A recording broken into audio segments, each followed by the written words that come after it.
আমাদের বরগুনার চিকিৎসার সরঞ্জাম দরকার, ডাক্তার দরকার, নার্স দরকার, আমাদের সব দরকার। আমরা এখন অবহেলিত, এই অবহেলিত থেকে আমরা বাঁচতে চাই, আমরা সুস্থ জীবন চাই। আমাদের ডাক্তারদের অবস্থা, ডাক্তার তো আমাদের ডাক্তার, নার্স, কর্মকর্তা, কর্মচারী বৃন্দ যে পোস্ট আছে এই 250 হাসপাতালে, তার 4 ভাগের 1 ভাগ থাকে। এইবারে ডেঙ্গু মহামারীর সময় জেলা প্রশাসক মহোদয় সহ স্বাস্থ্য বিভাগের যারা উপস্থিত দায়িত্বশীল আছেন, তারা অনেক লেখালেখি করে কিছু ডাক্তার এবং নার্স থেকে আনতে সক্ষম হয়েছে। কিন্তু দেখা যাচ্ছে যে ডাক্তাররা আসছেন তারা এখানে ডিউটি পালন করে সপ্তাহে থাকে আর 6 দিন থাকে বাইরে। আমি এখান থেকে দাবি করি এই যে সমস্ত ডাক্তাররা এখান থেকে বেতন দেন, এইখান থেকে টাকা উঠিয়ে রোজগারের ব্যবস্থা করে, সেই ডাক্তাররা যেন এইখানে নিয়মিত দায়িত্ব পালন করে। এটা আমার প্রথম দায়িত্ব।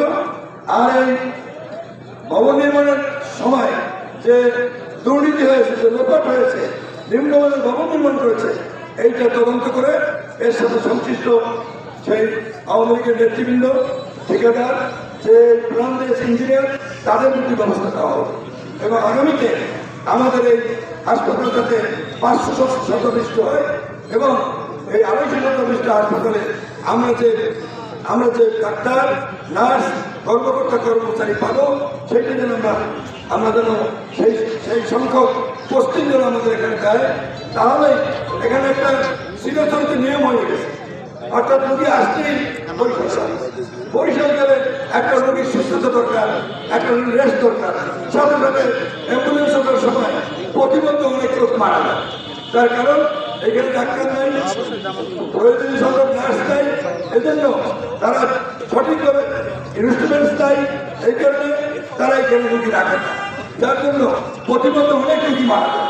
এই সমস্ত ব্যবস্থা যেন না হয় সবাইকে। আজকে বরগুনা একটি সুসজ্জিত হসপিটাল, একটি ভবন উঠেছে। আজকে ডাক্তারদের সরঞ্জাম নেই, সুচিকিৎসা নেই। আজকে ডাক্তার এসেছে সামান্য কয়েকজন। আজকে বরগুনা হসপিটালে যে পরিমাণ ডাক্তার থাকার কথা তার অর্ধেক পরিমাণও যদি থাকে, তারপরে বরগুনার মানুষ কম বেশি চিকিৎসা আমরা পেতাম। আজকে বরগুনার লক্ষ লক্ষ মানুষ, আমাদের একটি আইসিইউ নেই। তাই আজকে মানববন্ধনের মধ্য দিয়ে সাংবাদিক ভাইদেরকে জানাবো, অনুরোধ করব, যাতে স্বাস্থ্যের উপদেষ্টাকে বা বিভিন্ন দপ্তরে যাতে আজকে বার্তা পৌঁছে দেওয়া হয়, বরগুনা জেলার স্বাস্থ্য খাতে অনুন্নত এবং বিগত দিনে যারা দায়িত্ব ছিলেন স্বাস্থ্য খাতে এই হসপিটালের জন্য তারা কোনো কাজ করেন নাই। আমার কথা আমি বেশি দীর্ঘায়িত করতে চাই না। বরগুনার সকল আপময় জনসাধারণের আমাদের দাবি যাতে এই হসপিটালকে একটি আধুনিকায়ন এবং সুন্দর হসপিটালে রূপান্তরিত করা হয়।